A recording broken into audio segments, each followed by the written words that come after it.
السلام علیکم ورحمۃ اللہ وبرکاتہ۔ محترم بھائیوں، بہنوں اور عزیزوں، اس وقت میں نے آپ کے سامنے 27ویں پارے میں سے سورۃ النجم کی چند آیات کی تلاوت کی ہے۔ ان آیات میں نبی کریم صلی اللہ علیہ وسلم کا جو سفر تھا آسمانوں کا معراج، اس کا ذکر ہے۔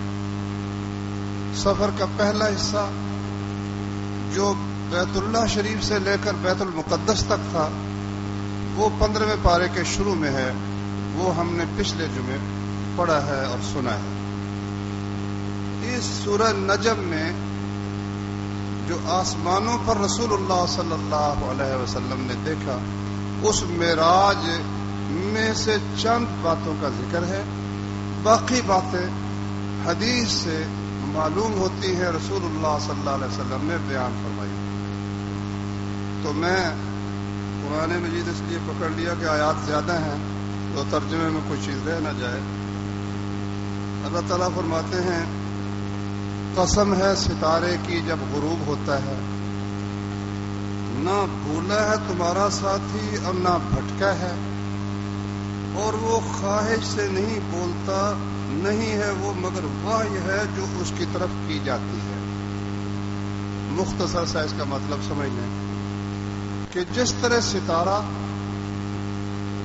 طلوع ہوتا ہے پھر غروب ہوتا ہے، کبھی اپنے راستے سے ہٹتا نہیں ہے، اپنے سیدھی راہ پر جاتا ہے، اسی طرح تمہارا ساتھی، اس لیے فرمایا کہ یہ کوئی اجنبی شخص نہیں ہے، محمد صلی اللہ علیہ وسلم تمہیں میں پیدا ہونے والے، تمہیں میں جوان ہونے والے، تمہیں میں زندگی بسر کرنے والے، جن کے حالات سے تم واقف ہو، یہ نہ بھولے ہیں کہ وہ ان کو غلطی لگ گئی ہو، نہ بھٹکے ہیں کہ جان بوجھ کر غلط راستے پر چل نکلے ہوں۔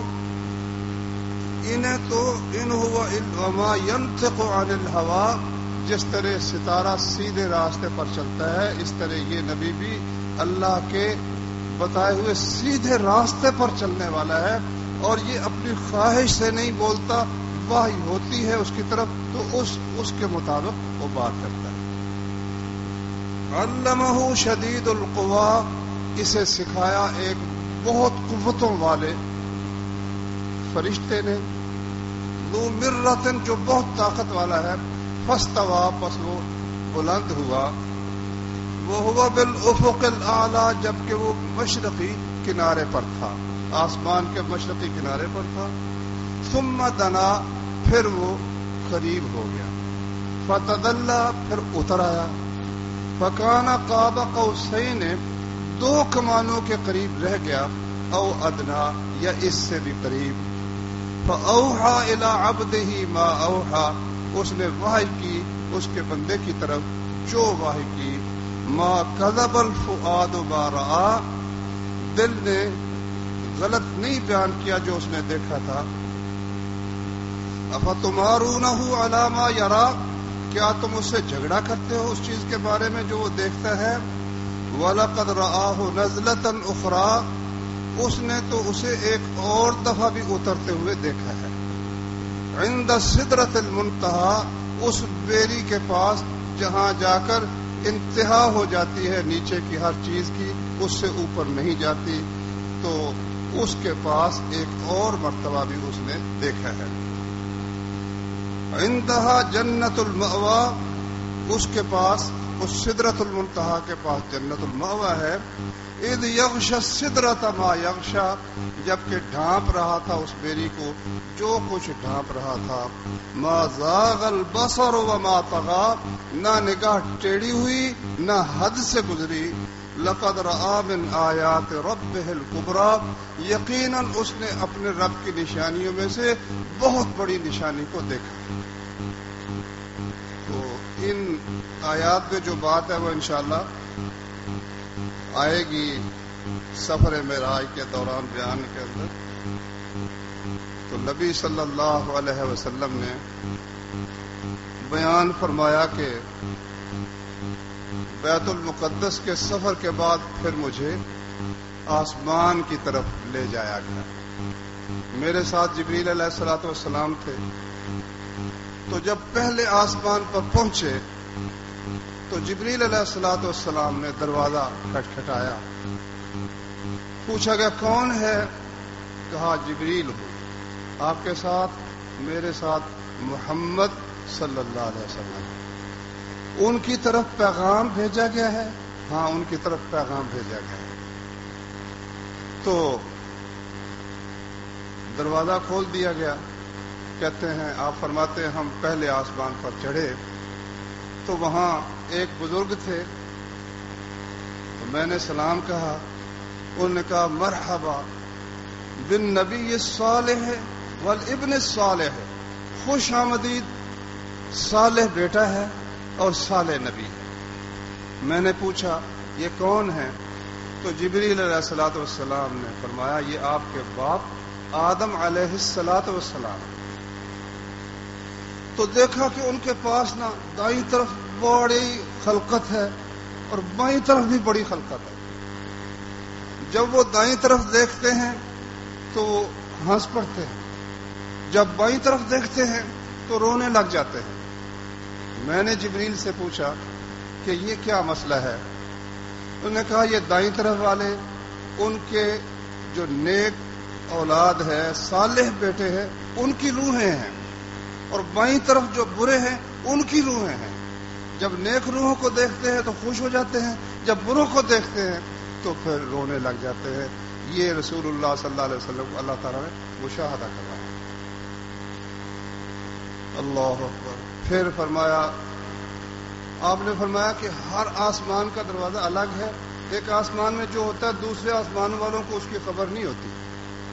تو ہم دوسرے آسمان پر جب قریب گئے جبریل علیہ الصلوۃ والسلام نے پھر دروازہ کھٹکایا، اجازت مانگی.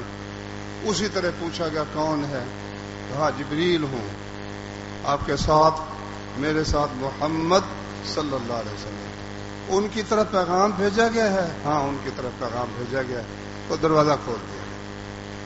دوسرے آسمان پر جب چڑھے تو وہاں یحییٰ علیہ السلام اور عیسیٰ علیہ السلام تھے، اور آپ نے فرمایا وہ دونوں خالہ زاد بھائی ہیں، دونوں کی مائیں ایک دوسرے کی بہنیں. تو سلام کہا، انہوں نے جواب دیا اور کہا مرحبا بالنبی الصالح والاخ الصالح. خوش آمدید، صالح نبی ہے، صالح بھائی ہے. تو آپ نے عیسیٰ علیہ السلام کا حلیہ بھی بیان فرمایا کہ ربعۃ من القوم، میانے قد کے آدمی ہیں اور سرخ رنگت ہے. کأنما خرج من دیماس، ایسے جیسے ابھی غسل کر کے نکلے ہیں. غسل کر کے نکلے نا تو چہرہ ذرا صاف ہوتا ہے نا، چمک رہا ہوتا ہے. تو اس طرح یعنی چہرہ چمک رہا ہے گویا کہ ابھی غسل کر کے نکلے ہیں جناب مسیح علیہ الصلوۃ والسلام. تو پھر تیسرے آسمان کی طرف چڑھے. تیسرے آسمان کا بھی اسی طرح دروازہ کھڑکایا، اجازت مانگی. وہاں تھے جناب یوسف علیہ الصلوۃ والسلام. نبی کریم صلی اللہ علیہ وسلم نے فرمایا کہ میں نے سلام کہا، انہوں نے یہی جواب دیا وعلیکم السلام مرحبا بالنبی الصالح والاخ الصالح. صالح نبی اور صالح بھائی کو سلام ہو. آپ نے ان کا بھی تھوڑا سا بیان کروایا. فرمایا فاذا ہوا قد اعطی شطر الحسن. تو میں دیکھتا ہوں کہ ان کو حسن کا ایک شطر عطا کیا گیا ہے. اب شطر کا لفظ جو ہے نا عربی زبان میں دو معنی میں آتا ہے. ایک معنی اس کا ہے نصف، آدھا حسن انہیں دے دیا گیا ہے، اور ایک معنی اس کا ہے ایک حصہ، یعنی ان کو حسن کا ایک حصہ عطا کیا گیا ہے.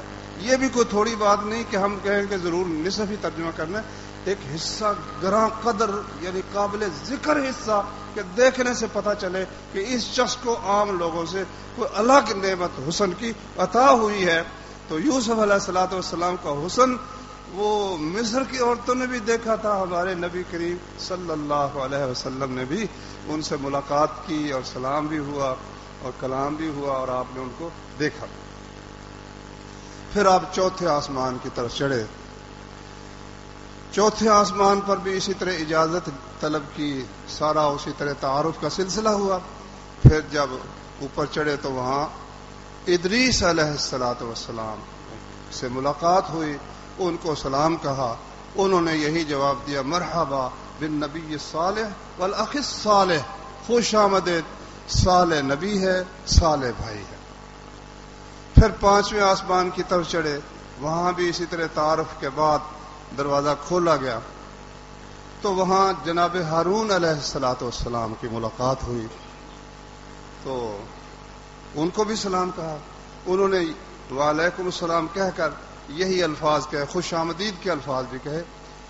اس ساری بات سے ایک ادب معلوم ہوتا ہے جو ہمارے ہاں شاید اس طرح نہیں اس پر عمل کہ جب آنے والا آئے تو اس کے سلام کے جواب کے ساتھ کچھ ترغیبی کلمات، خوش آمدید کے کلمات بھی ہونے چاہیے۔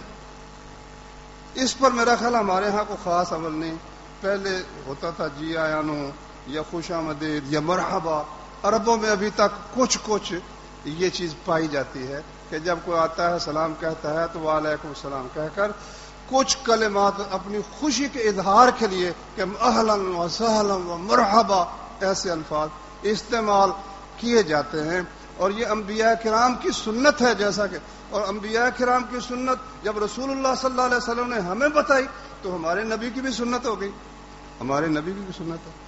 حضرت حدیث میں آتا ہے کہ جناب فاطمہ جب آتی نا، نبی صلی اللہ علیہ وسلم اٹھ کھڑے ہوتے، اٹھ کرنا تو ان کا ہاتھ پکڑ کر بٹھاتے اور کہتے مرحباً بے ابنتی، بیٹی کو خوش آمدید ہو، بیٹی کو بھی مرحبا کہتے نبی کریم صلی اللہ علیہ وسلم، تو آنے والے کا دل خوش ہو جاتا ہے۔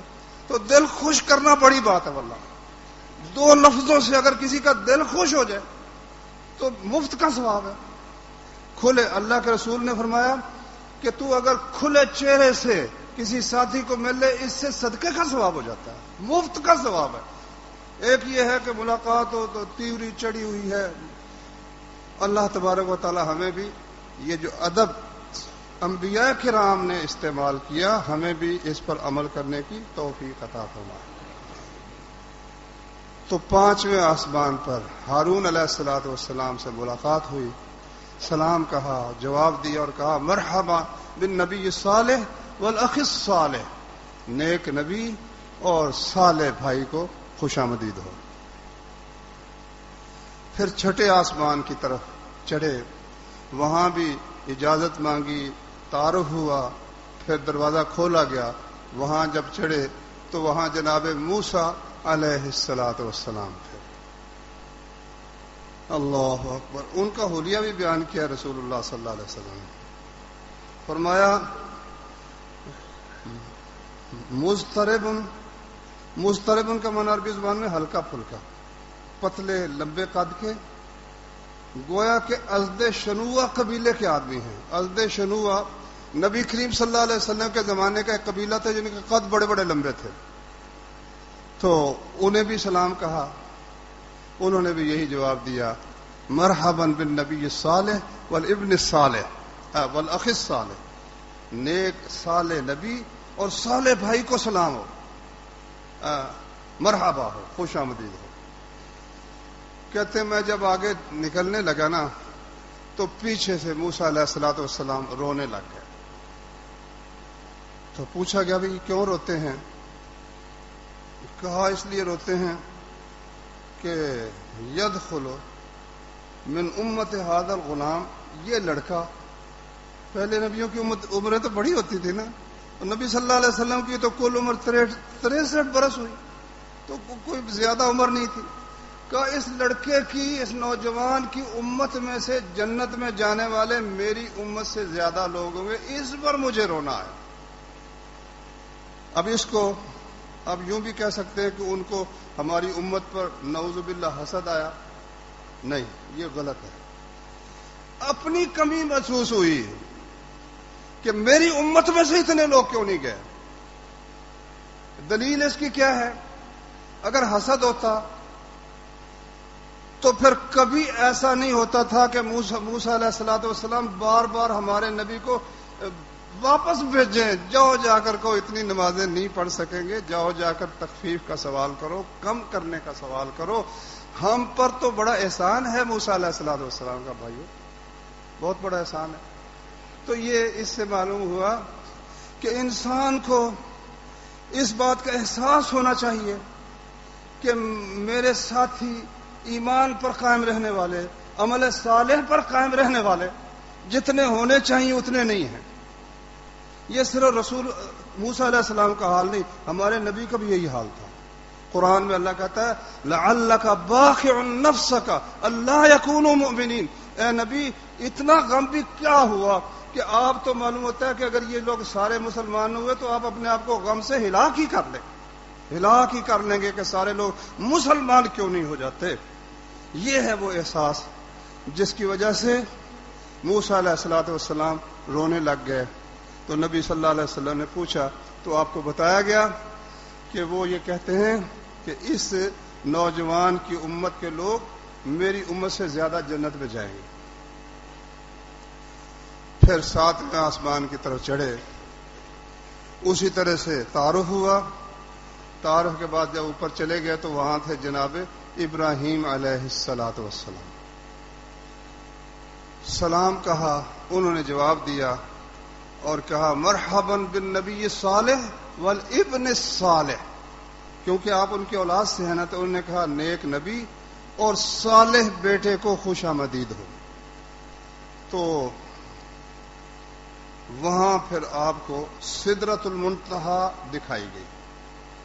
وہ ایک درخت ہے 7ویں آسمان پر کہ منتہا کا مطلب ہے جہاں جا کر انتہا ہو جاتی ہے، نیچے کی کوئی چیز اس سے اوپر نہیں جاتی، اوپر سے احکام وہاں آتے ہیں اور وہاں سے احکام نیچے آ جاتے ہیں۔ تو وہاں رسول اللہ صلی اللہ علیہ وسلم کے سامنے وہ سدرۃ المنتہا ظاہر ہوئی اور فرمایا کہ اس کے پتے اس طرح تھے جس طرح ہاتھی کے کان ہوتے ہیں، اور اس کے بیر ایسے تھے جس طرح حجر شہر کے مٹکے ہوتے ہیں نا، اتنے بڑے بڑے اس کے بیر تھے۔ تو رسول اللہ صلی اللہ علیہ وسلم کو ایک نظارہ یہ دکھایا گیا، ایک نظارہ یہ بھی دکھایا گیا کہ ابراہیم علیہ الصلوۃ والسلام کے پاس بچے ہیں، بہت سارے بچے ان کے پاس ہیں۔ تو پوچھا یہ کون ہے؟ تو صحیح بخاری میں ہے کہ انہوں نے کہا جبریل علیہ الصلوۃ والسلام نے اولاد الناس، یہ جو بچپن میں فوت ہوگا نا بچے، یہ وہ ہیں۔ تو آپ سے پوچھا گیا کہ وہ جو مشرکوں کی اولاد ہے، کفار کی اولاد فوت ہو گئی، کہا وہ بھی اس میں شامل ہیں۔ دنیا کے اندر کافر کی اولاد جو چھوٹی ہے، سمجھ جس کو نہیں ہے، وہ کفر کا حکم اس پر لگا، اس کو غلام بنایا جائے گا، لونڈی بنایا جائے گا، قتل نہیں کیا جائے گا بچے کو۔ لیکن آخرت کے لحاظ سے چونکہ ان کو ابھی تک سمجھ ہی نہیں تھی، تو اللہ تبارک و تعالیٰ اپنے فضل و کرم سے ان کو جنت میں داخل فرمائے۔ تو وہاں چند چیزوں کا رسول اللہ صلی اللہ علیہ وسلم کو مشاہدہ ہوا، جن میں سے یہ ایک مشاہدہ بچوں والا ہے اور ایک مشاہدہ سدرۃ المنتہا کا ہے۔ ثم رفع لی البیت المعمور، فرمایا پھر میرے سامنے البیت المعمور جو مکان ہے، جس طرح زمین کے اوپر بیت اللہ شریف ہے، اس طرح 7ویں آسمان پر البیت المعمور ہے۔ البیت المعمور کا لفظی معنی ہے وہ مکان جو آباد رہتا ہے۔ تو رسول اللہ صلی اللہ علیہ وسلم نے فرمایا کہ ہر روز 70,000 فرشتے اس کا طواف کرتے ہیں، اور جو ایک دفعہ کر لیتا ہے نا، پھر زندگی بھر اس کو دوبارہ وہاں آنے کی مہلت یا اس کی باری نہیں آتی۔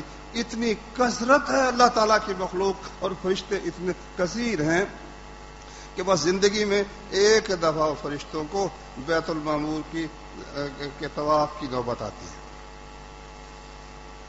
تو فرمایا پھر میں نے ایک نہر دیکھی، اس کے دونوں جانب موتیوں کے مکان بنے ہوئے تھے، اندر سے کھوکھلے موتی، تو وہ اس کے دونوں کناروں پر تھے۔ یہ تو ہے بخاری شریف میں، اور مسند احمد میں ہے کہ وہ نہر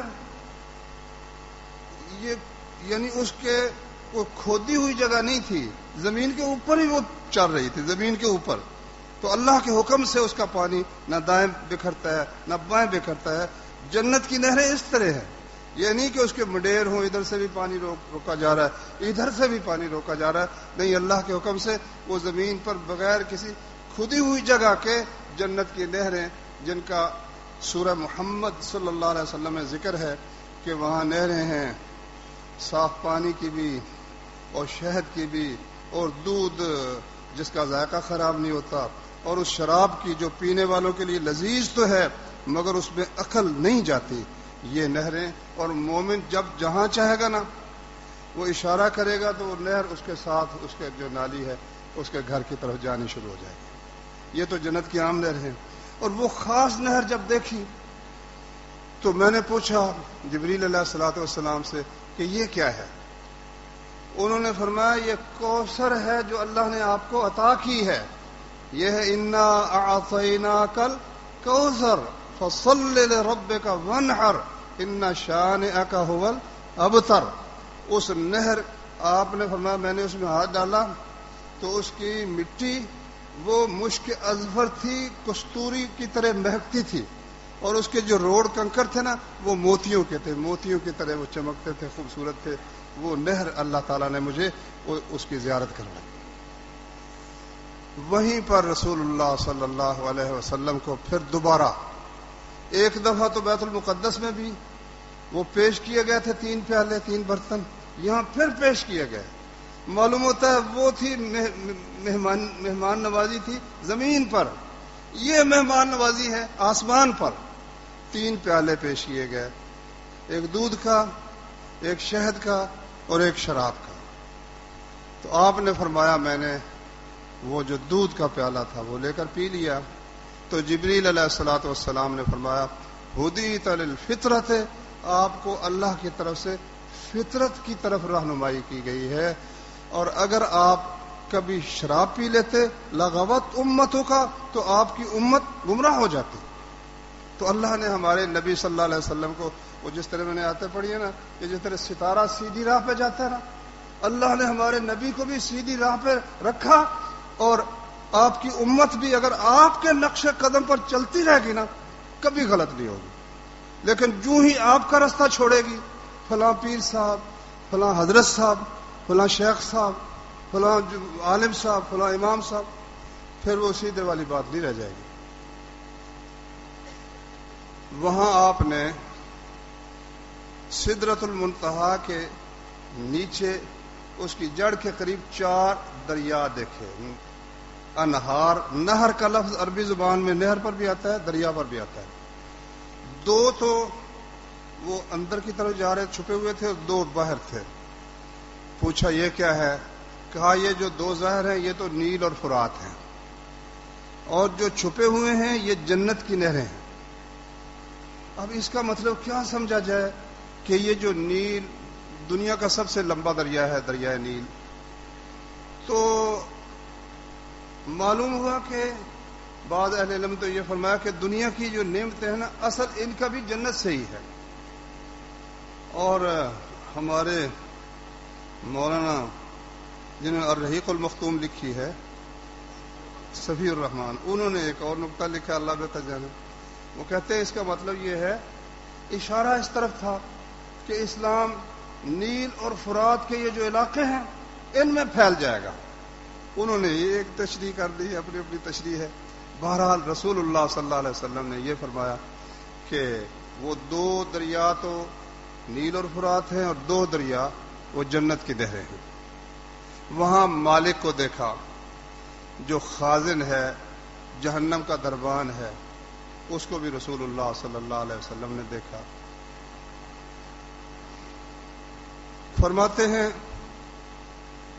پھر سدرۃ المنتہا پر ایک عجیب منظر چھا گیا۔ وہاں روشنیوں کی بارش شروع ہو گئی، وغشیہا الوان، ایسے رنگوں نے اس کو ڈھانپ لیا، اور سونے کے پروانے تھے وہ وہاں گردش کرنے لگے۔ کہا اتنا حسن تھا کہ میں ان کو بیان نہیں کر سکتا کہ اس وقت اس درخت کی، اس سدرۃ المنتہا کی خوبصورتی کا عالم کیا تھا۔ یہ رسول اللہ صلی اللہ علیہ وسلم نے دیکھا۔ وہاں پر ہی یہ واقعہ پیش آیا جس کا سورۃ النجم میں ذکر ہے کہ فرمایا علمہ شدید القوا، اس نبی کو بہت قوتوں والے نے سکھایا ہے، ان کا استاد وہ بڑی قوتوں والا ہے، ذو مرۃ جو بڑی طاقت والا ہے، فاستوى وہ بلند ہوا، وهو بالافق الاعلى وہ مشرقی آسمان کے مشرقی کنارے پر تھا، ثم دنا پھر وہ قریب آ گیا۔ اچھا اب اس کی تشریح ذرا سوچ سمجھ کے کرنی ہے۔ یہاں ہمارے خطیب بڑے بڑے نامور خطیب بہک ہی جاتے ہیں، بہک جاتے ہیں، بلکہ ایک صاحب نے جو تقریر کی اس کی کیسٹیں بھی پھر رہی ہیں، کہتے ہیں کہ اللہ تبارک و تعالی قریب ہوا، فتدلی پھر اتر آیا، فکان قاب قوسین دو کمانوں کا فاصلہ رہ گیا، او ادنا یا اس سے بھی قریب، تو اس نے اپنے بندے کی طرف وحی کی جو کی۔ اب وہ تشریح کرتے کہتے ہیں پھر جو اللہ تعالیٰ اور بندے کے درمیان فرق تھا وہ بھی مٹ گیا، ایک ہی ہو گئے۔ اللہ اکبر، ڈرتے نہیں ہیں، ڈرتے نہیں ہیں اللہ تبارک و تعالیٰ کے غضب سے، اس کی شان سے، اس کے جلال سے، اس کی عظمت سے۔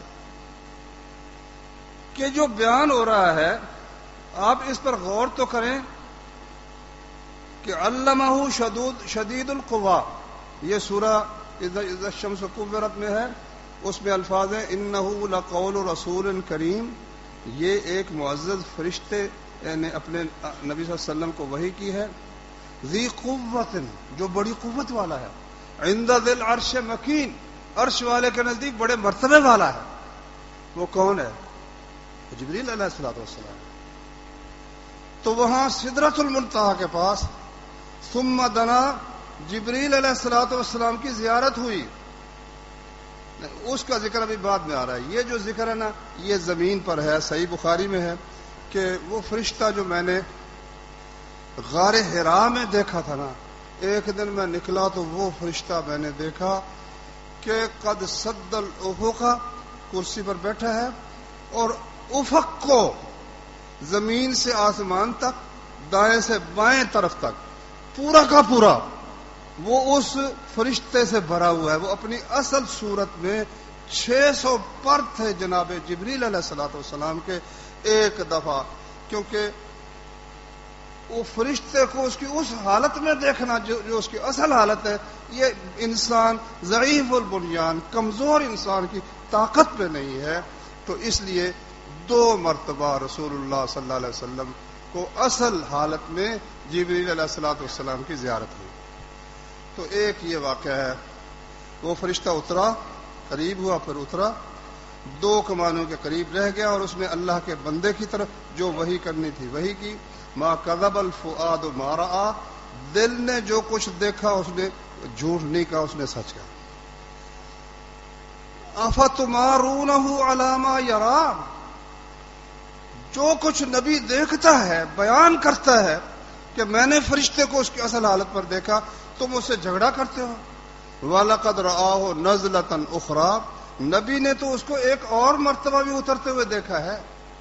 کہاں دیکھا ہے؟ عند سدرۃ المنتہا، سدرۃ المنتہا کے پاس۔ وہ سدرۃ المنتہا کہاں واقع ہے؟ عندہا جنت المأویٰ، اس کے پاس جنت المأویٰ ہے۔ اور اس وقت دیکھا اذ یغشی السدرۃ ما یغشی، بیری کو ڈھانپ رہا تھا جو کچھ ڈھانپ رہا تھا۔ جو کچھ ڈھانپنے کا مطلب یہ ہے کہ وہ بیان میں آنا مشکل ہے، بیان میں آنا مشکل ہے، اس کے لیے بڑی لمبی چوڑی تفصیل کی ضرورت ہے۔ ما زاغ البصر وما طغى، نبی نے جب اس دیکھا فرشتے کو، نہ تو نظر ٹیڑھی ہوئی کہ فرشتہ سامنے ہے اور آپ ادھر دیکھ رہے ہیں یا ادھر دیکھ رہے ہیں، بالکل نگاہ اوپر رہی۔ وما طغى، نہ حد سے گزری کہ آگے دیکھنا شروع کر دے، بلکہ عین جبریل علیہ الصلوۃ والسلام پر نگاہ ٹکی رہی۔ اور آخری آیت پر غور کریں، لقد رآ من آیات ربہ الکبریٰ، یقیناً آپ نے اپنے رب کی بہت بڑی نشانیوں میں سے نشانی دیکھی۔ اگر آپ نے اللہ تبارک و تعالیٰ کو دیکھا ہوتا تو پھر تو یہ اس کا کوئی مطلب نہیں، بہت بڑی نشانی، پھر تو کہنا تھا کہ آپ نے اپنے رب اکبر کی زیارت کی، اللہ تبارک و تعالیٰ کو دیکھا نبی کریم صلی اللہ علیہ وسلم۔ صحیح بخاری میں ایک حدیث ہے، مسروق ایک تابعی ہے، بہت بڑا امام ہے تابعین میں سے، تو کہتے ہیں میں حضرت عائشہ رضی اللہ عنہا کے پاس بیٹھا تھا، ان سے احادیث سیکھنے کے لیے جاتے تھے علماء، دور دور سے تابعین بھی آتے تھے، صحابہ کرام بھی آتے تھے۔ تو حضرت عائشہ نے کہا کہ جو شخص یہ کہے کہ محمد صلی اللہ علیہ وسلم غیب جانتے تھے اس نے بہت بڑا جھوٹ بولا، اور جو شخص یہ کہے کہ محمد صلی اللہ علیہ وسلم نے اپنے رب کو دیکھا ہے اس نے بہت بڑا جھوٹ بولا۔ کہتے ہیں میں تکیہ ٹیک لگا کے بیٹھا تھا، میں اٹھ کر بیٹھ گیا، میں نے کہا ام المؤمنین ذرا ٹھہر جائیے، میری بات سنیں۔ ہاں بولو کیا کہتے ہو؟ کہا قرآن کہتا ہے ثم دنا فتدلی، پھر وہ قریب آیا اور اتر آیا اور 2 کمانوں کا فاصلہ رہ گیا، تو صاف قرآن میں ذکر ہے اللہ تعالیٰ کو دیکھا ہے۔ حضرت عائشہ نے کہا یہ صحیح بخاری میں حدیث ہے، حضرت عائشہ نے کہا کہ انا اولو، پہلا شخص جس نے رسول اللہ صلی اللہ علیہ وسلم سے پوچھا کہ اس سے کیا مراد ہے، میں خود ہوں۔ یعنی ہمارے ہاں سب سے معتبر تو اللہ کا کلام ہے، پھر اس کے بعد صحیح بخاری شریف کی احادیث صحیح ہیں، اور بیان کرنے والی وہ ہستی ہے جو امت میں سے نبی صلی اللہ علیہ وسلم کے ہاں جس کو سب سے زیادہ قرب حاصل ہے، ان سے بڑھ کر کسی کو قرب حاصل نہیں۔ وہ کہتی میں نے خود پوچھا رسول اللہ صلی اللہ علیہ وسلم سے کہ اس سے مراد کیا ہے، تو نبی صلی اللہ علیہ وسلم نے فرمایا اس سے مراد ہیں جبریل علیہ الصلوۃ والسلام، میں نے ان کو ان کی اصل صورت میں 2 دفعہ دیکھا ہے، 2 دفعہ دیکھا ہے، یہ بخاری شریف میں موجود ہے۔ اچھا اب ہمارے بھائی اس پر نہیں رہتے،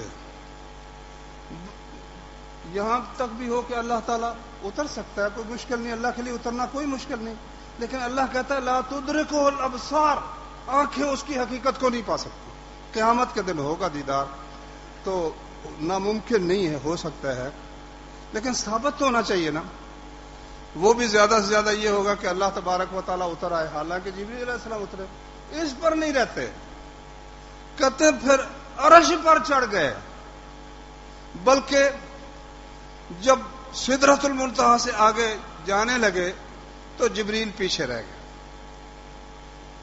تو نبی صلی اللہ علیہ وسلم نے کہا چدر دوستی، شیخ سعدی کے شعر ہیں، چدر دوستی مخلصم یافتی عنانم سے صحبت چرا تھافتی، جب صحبت اور مجلس اور ساتھ میں تو نے مجھے مخلص پایا کہ میں غیر مخلص نہیں خالص دوست ہوں، تو اب دوستی کہاں گئی، اب دوستی چھوڑ کر پیچھے رہ گئے، مجھے اکیلا روانہ کر دیا۔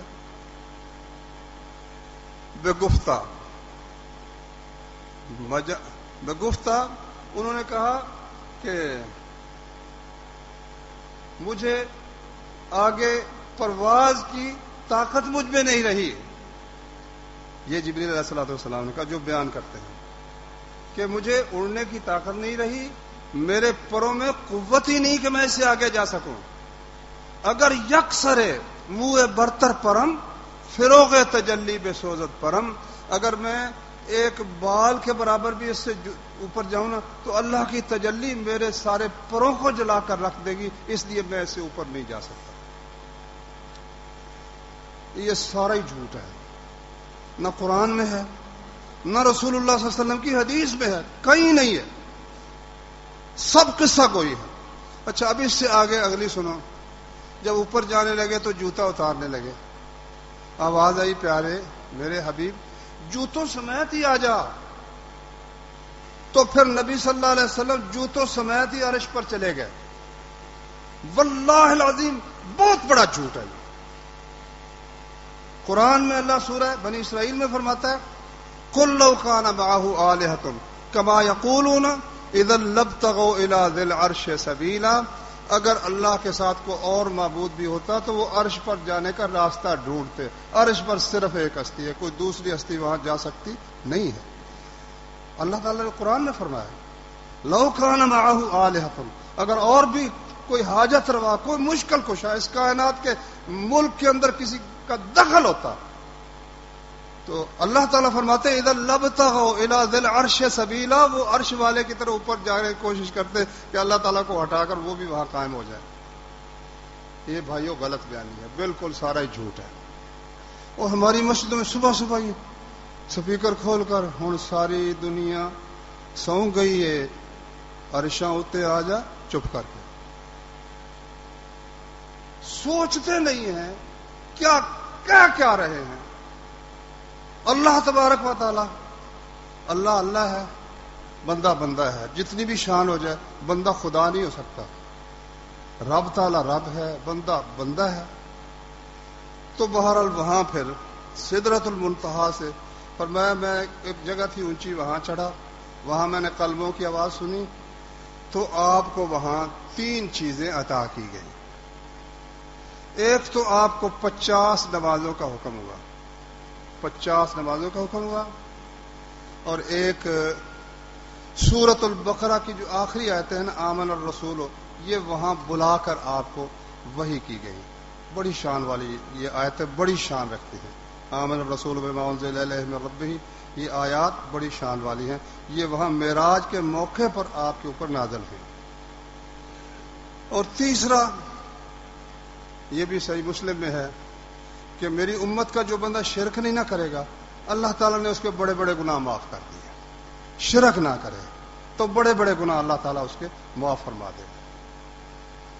تو آپ یہ احکام وہاں، یعنی اللہ تعالیٰ زمین پر بھی یہ حکم دے سکتا تھا نمازیں پڑھو، مگر اللہ نے آسمانوں پر بلا کر، اس کی مثال، پوری مثال تو اللہ کے کسی فعل کی نہیں نہ ہو سکتی، سمجھنے کے لیے ایک یہ ہے کہ آرڈر آ جائے وہاں سے جو ایوان صدر ہے کہ بھئی اس طرح کر دو، ایک ہے بلا کر، وہاں بلا کر بٹھا کر کہا جائے یہ کام کرنا ہے۔ کوئی فرق ہے کہ نہیں؟ بڑا فرق ہے۔ احکام یہاں بھی آئے ہیں اور وہ اللہ کے احکام ہیں، اور وہ صحیح طریقے، صحیح واسطے سے آئے ہیں، ان پر بھی عمل کرنا لازم ہے، مگر یہ حکم ایسا تھا کہ اللہ تعالیٰ نے اس کے لیے 7 آسمانوں سے اوپر سدرۃ المنتہا کے پاس اپنے نبی کریم صلی اللہ علیہ وسلم کو بلا کر ان کو کہا کہ لو جی، آپ نے اور آپ کی امت نے 50 نمازیں دن رات میں ادا کرنی ہے۔ تو آپ یہ تحفے لے کر، یعنی بادشاہوں کا بادشاہ ہے، مالک الملک ہے، تو مہمان کو جو تحفہ ملا وہ یہ تحفہ تھا۔ نبی کریم صلی اللہ علیہ وسلم نے فرمایا، یہ ترمذی میں حدیث ہے یا بخاری میں بھی ہے، کہ مجھے تمہاری دنیا سے خوشبو پسند ہے، خوشبو سے محبت ہے، یا عورت سے محبت ہے جو حلال طریقے سے آپ کی بیویاں تھیں، اور میری آنکھوں کی ٹھنڈک مگر نماز کے اندر ہے۔ وہاں یعنی خوشبو کو بھی دل میں وہ جگہ نہیں ہے، عورت کو بھی وہ جگہ نہیں ہے جو نماز کی جگہ پیارے پیغمبر صلی اللہ علیہ وسلم کی دل کے اندر ہے، اور آنکھوں کی ٹھنڈک، آپ نے فرمایا کہ میری آنکھوں کی ٹھنڈک نماز کو بنا دیا گیا۔ 50 نمازیں لے کر آئے تو واپسی پر جناب موسیٰ علیہ الصلوۃ والسلام کے پاس سے گزر ہوا، انہوں نے پوچھا ہاں کیا لے کر آئے ہو؟ معلوم ہوا کہ ان کو بھی علم تھا کہ بلایا گیا مہمان کو، تحفہ تو ضرور ملا ہوگا، کیا تحفہ ملا؟ کہا 50 نمازیں۔ کہا میں نے بنی اسرائیل کا بڑا تجربہ کیا ہے، آپ کی امت یہ طاقت نہیں رکھے گی، واپس جائیں اور اللہ سے درخواست کریں کہ اللہ تعالیٰ تخفیف کر دے۔ واپس چلے گئے۔ بعض حدیثوں میں اختصار ہے، 10 نمازوں کی معافی کا ذکر ہے، بعض میں آدھی کا ذکر ہے، لیکن تفصیلی حدیث میں یہ ہے کہ 5 نمازیں اللہ تعالیٰ نے تخفیف کر دی۔ پھر واپس آئے، آ کر پھر پوچھا موسیٰ علیہ الصلوۃ والسلام نے، تو بتایا 5 معاف ہو گئی۔ کہا واپس جاؤ۔ اللہ کا وہ بندہ، اللہ کا وہ جلیل القدر پیغمبر، ہمارا محسن، اس نے چھوڑا ہی نہیں، واپس ہی بھیجتا رہا، آخر کار 5 نمازیں رہ گئی۔ جب 5 رہ گئیں تو واپس آیا, کہا سناؤ, کہا 5 نمازیں رہ گئی. کہا میں نے بہت تجربہ کیا ہے, آپ کی امت نہیں کر سکے گی, واپس جاؤ. اب مطلب کیا تھا؟ 5 نمازیں جو معاف ہو رہی تھی, اب پھر جاتے تو مطلب کیا تھا؟ کیا خیال ہے؟ میں بالکل ہی کچھ نہ ہو تو تحفہ جو اللہ کی طرف سے ملا پھر اس کو تو واپس دے مارنے والی بات تھی نا. تو پیغمبر صلی اللہ علیہ وسلم نے فرمایا استحییت من ربی, مجھے تو رب تعالیٰ سے شرم آتی ہے کہ میں اس کا تحفہ اتنا سا بھی نہ لوں. تو آواز آئی اللہ کی طرف سے کہ میں نے اپنا فرض جو ہے وہ عائد کر دیا ہے, پڑھو گے 5 ثواب میں تمہیں 50 کا دوں گا. 5 پڑھو گے ثواب 50 کا دوں گا. یہ ہے بھائیوں وہ نعمت جو اللہ نے معراج کے موقع پر نبی کریم صلی اللہ علیہ وسلم کو عطا فرمائی اور ہمیں عطا فرمائی.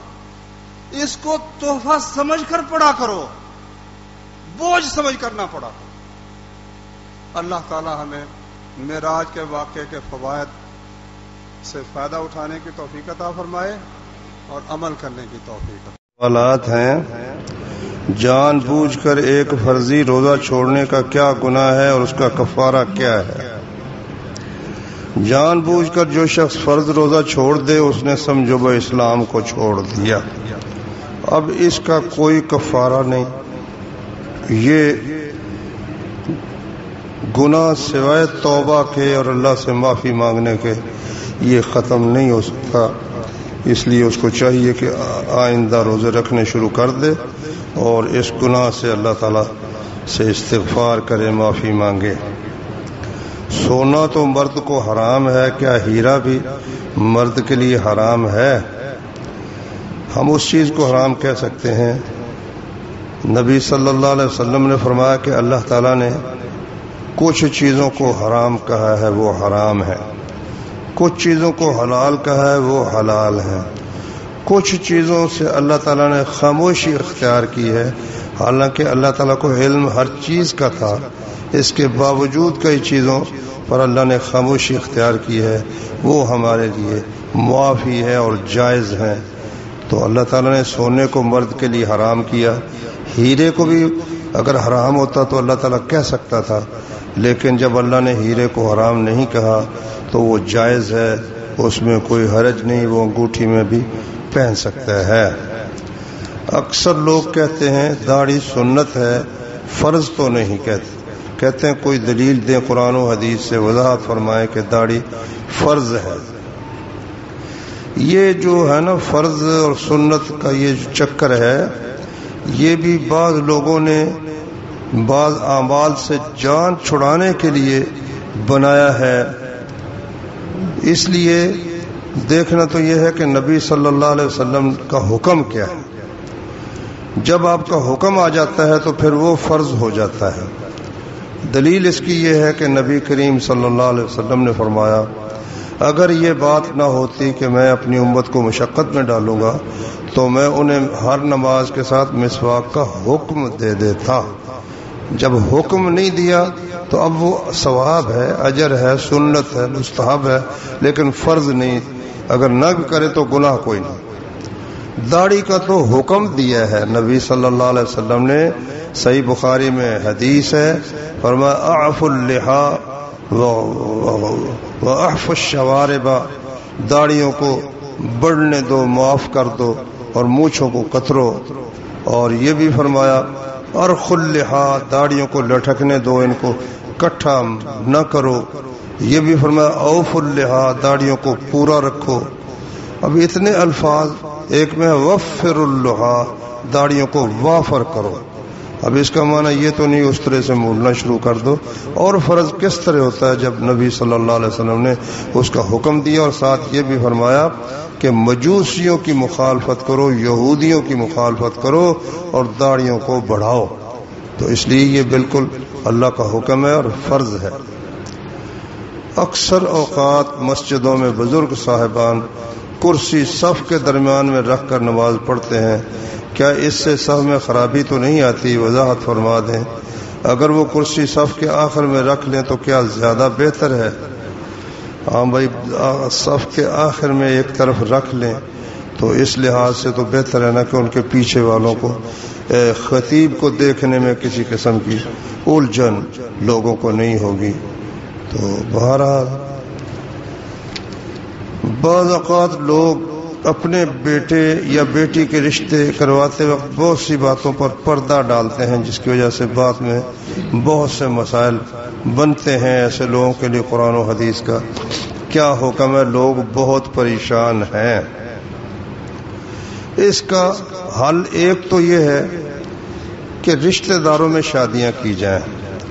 اس میں ایک تو وہ صلہ رحمی بھی ہے، اور حافظ ابن حزم رحمہ اللہ نے لکھا ہے کہ عام طور پر اکثر رشتہ داروں میں شادیاں کامیاب ہو جاتی ہیں، کیونکہ ہر ایک کو پتہ ہوتا ہے بھی اس بچی کا کیا صورت حال ہے. سارا کوئی چھپی ہوئی ہوتی نہیں، لڑکے کا بھی کچھ چھپا ہوا نہیں ہوتا، تو دوسرے اجنبی لوگوں کا تو کچھ پتہ پورا نہیں نہ ہوتا. اس لیے سب سے بہتر تو یہ ہے کہ آدمی اپنے لوگوں میں رشتہ کرے. باقی پردہ تو ڈالنا ہی چاہیے، لیکن ایسے اگر کوئی ایسا عیب ہے کہ بعد میں پتہ چلنے پر وہ بدمزگی کا باعث بن سکتا ہے تو وہ پھر پہلے بتا دینا چاہیے، تاکہ بعد میں وہ طلاق تک نوبت نہ پہنچے، جھگڑے تک نوبت نہ پہنچے. کتنے سونے اور کتنی چاندی ہونے پر زکوٰۃ لگتی ہے؟ مشہور تو یہ ہے کہ 7.5 تولے سونے اور چاندی 52.5 تولے پر زکوٰۃ لگتی ہے، لیکن صحیح جو بات معلوم ہوتی ہے وہ اس سے کم ہے. سونا 70 گرام اگر ہو، یہ 6 تولے کے قریب بن جاتا ہے، تو زکوٰۃ دینی چاہیے. اور چاندی کا اس وقت مجھے اچھی طرح یاد نہیں، بہرحال وہ بھی کوئی 40 یا 42 تولے کے قریب اس پر بھی زکوٰۃ لگ جاتی ہے. کیا زکوٰۃ کی رقم مسجد کی تعمیر پر لگا سکتا ہے؟ بھائی علماء سے یہی سنتے آئے ہیں کہ زکوٰۃ کی رقم مسجد کی تعمیر پر نہیں لگنی چاہیے. بعض لوگ کہتے ہیں ہماری بیٹی بیوہ ہے، ہمارے پاس ہوتی ہے، اس کے بچے بھی ہیں، ہم ان کی کفالت کرتے ہیں، اس لیے ہم زکوٰۃ نہیں نکالتے. یہ تو غلط ہے نا. زکوٰۃ نکالیں اور اس زکوٰۃ کو اس پہ خرچ کریں. یہ تو نہیں نا کہ آپ مطلب ہے کہ اندھا کھاتا تو نہیں ہونا چاہیے نا، اندھا کھاتا نہیں ہونا چاہیے. نبی صلی اللہ علیہ وسلم کے دور میں کن لوگوں کو اللہ کے نبی تراویح کی جماعت کی امامت کے لیے منتخب کرتے تھے؟ نبی صلی اللہ علیہ وسلم کے دور میں نبی صلی اللہ علیہ وسلم خود اپنے آپ کو ہی تراویح کی جماعت کے لیے منتخب فرماتے تھے اور کسی کو منتخب نہیں فرمایا. بعد میں حضرت عمر رضی اللہ عنہ نے ابی ابن کعب کو اور تمیم داری کو مقرر کیا، ایک کو مردوں کے لیے اور ایک کو عورتوں کے لیے، الگ الگ دونوں کے امام مقرر کیے، کیونکہ سپیکر تو اس وقت نہیں تھے.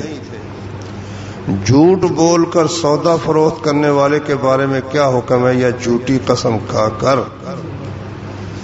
صحیح مسلم میں حدیث ہے کہ نبی کریم صلی اللہ علیہ وسلم نے فرمایا 3 آدمی ہیں جنہیں نہ اللہ دیکھے گا، نہ ان سے بات کرے گا، نہ ان کو پاک کرے گا، اور ان کے لیے عذاب علیم ہے. ایک کپڑا لٹکانے والا، اور ایک احسان جتلانے والا، اور ایک جھوٹی قسم کے ساتھ اپنا سودا فروخت کرنے والا. ان تینوں سے اللہ تعالیٰ اس قدر ناراض ہوتے ہیں. اکثر اوقات میاں بیوی میں لڑائی جھگڑے کی کے بعد بیوی کہے مجھے طلاق دو، خاوند غصے میں کہہ دے جا دے دی، کیا ایسے ہو جائے گی؟ تو اور کیسے ہوگی، ایسے ہی ہوتی ہے، ہو جائے گی بھائی. لیکن یہ دیکھنا ہوگا کہ زکوٰۃ اس کا طلاق کا اصل وقت جو ہے وہ دو وقت نبی صلی اللہ علیہ وسلم نے بیان فرمائے ہیں. وہ طلاق سنت ہے. قرآن میں فرمایا کہ اذا طلقتم النساء فطلقوهن لعدتهن، جب عورتوں کو طلاق دو تو ان کی عدت کے وقت طلاق دو. وہ 2 وقت ہیں. ایک تو عورت حاملہ ہو تو طلاق دے، یہ اس کا صحیح وقت ہے. اس کی عدت ہے بچہ پیدا ہونا. بچہ پیدا ہونے تک یہ رجوع کر سکتا ہے، اور بچہ پیدا ہو جائے تو پھر وہ آزاد ہے، جس سے چاہے نکاح کر سکتی ہے. اچھا، اور دوسرا ہے کہ جب بیوی حیض سے غسل کر لے تو اس سے صحبت کے بغیر طلاق دینا یہ وقت ہے. صحبت بھی کی ہے پھر طلاق دے دے تو یہ اس کا صحیح وقت نہیں ہے. اور ان وقتوں میں اگر کوئی طلاق یہ حیض کی حالت میں دے یا ایسے طہر میں دے جس میں صحبت کر چکا ہے تو یہ عدت نہیں ہے. پکی بات یہی معلوم ہوتی ہے کہ اس میں اگر طلاق دے تو وہ نہیں ہوتی، لیکن اکثر علماء کہتے ہیں کہ ہو جاتی ہے. روزہ دار کی افطاری کے اہتمام کا کیا اجر ہے؟ نبی صلی اللہ علیہ وسلم نے فرمایا جو شخص کسی روزے دار کو افطار کروائے اس کو اس روزے دار کے روزے کی طرح کا اجر اللہ تعالیٰ عطا فرما دیتا ہے بغیر اس کے کہ اس کے اجر میں کوئی کمی ہو.